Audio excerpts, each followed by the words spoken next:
আসসালামু আলাইকুম।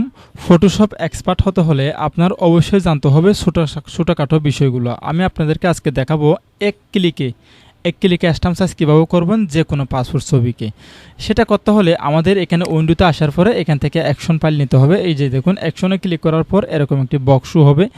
এই বক্সটির মধ্যে একটি আমাদের অ্যাকশন ফাইল ক্রিয়েট করতে হবে। তো আমার ক্রিয়েট করা আছে অলরেডি।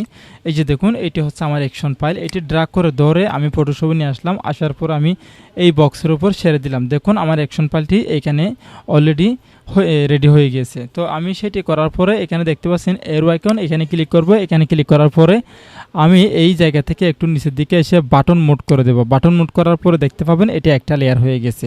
তো এখন আমার কথা হচ্ছে গিয়ে, এই যে একটা পাসপোর্ট সাইজ ছবি তৈরি করলাম, কাস্টমার আপনাকে বলছে যে এই পাসপোর্ট ছবি থেকে আমাকে আরও 5টা ছবি স্ট্যাম্প সাইজ দেন। তাহলে আপনি কি করবেন? ধরুন Ctrl+N দিয়ে আমি A4 সাইজের পেজ নিলাম। নেওয়ার পরে এখানে আমি 5টা ছবি নিলাম। কাস্টমারের কথা অনুসারে আমি এরকম করে 5টা ছবি নিলাম। ঠিক আছে, 5টা ছবি নেওয়ার পরে কাস্টমার চাচ্ছে যে আরও 5টা স্ট্যাম্প ছবি লাগবে। তাহলে আপনি এই মেইন ছবির উপর ক্লিক করে এই জায়গাতে ক্লিক করবেন। দেখুন স্ট্যাম্প সাইজের আমি যে অ্যাকশন ফাইলটি এখানে ক্রিয়েট করলাম, অ্যাকশন ফাইলটি আমি লোড করলাম, এই অ্যাকশন ফাইলের উপর আমি একটা ক্লিক করব। একটা ক্লিক করার সাথে সাথে কিন্তু আমার ছবিটা ছোটো হয়ে যাবে। তাহলে আমি এই ছবিটাকে ধরে এখানে নিয়ে আসবো। দেখুন ছবিটা ছোটো হয়ে গেছে। এভাবে করে ধরে আপনি এই কাস্টমারের জন্য 5টা ছবি রেডি করতে পারেন। এভাবে করে ধরে আপনি কাস্টমারের 5টা ছবি তৈরি করতে পারেন। আশা করি আপনি বুঝতে পারছেন। এই অ্যাকশন ফাইলটি আমি আমার ভিডিও ডেসক্রিপশন বক্সে দিয়ে দেবো, সেখান থেকে আপনি ডাউনলোড করে নেবেন।